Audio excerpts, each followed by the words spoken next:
Before you start your ePortfolio, decide on your audience.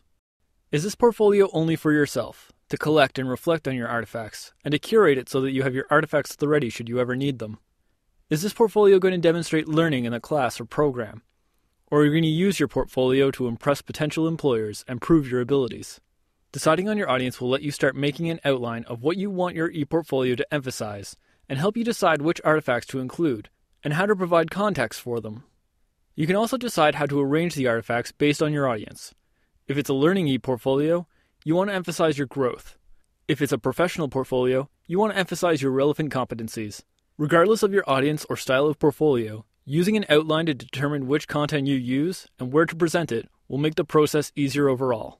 There are 4 steps to building an ePortfolio: collect, select, reflect, and project.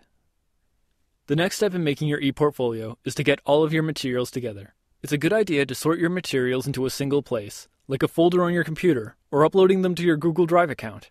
Also make sure to give your files a clear name, since having a folder of photo001.jpg is just going to be more work on your part.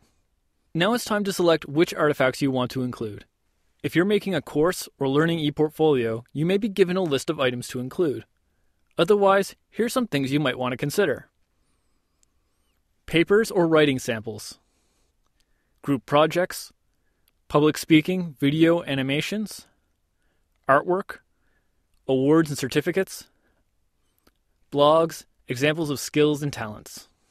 Remember that in a showcase portfolio, you want to keep your artifacts relevant and make a case for your qualifications without overloading employers by giving them too much to read through.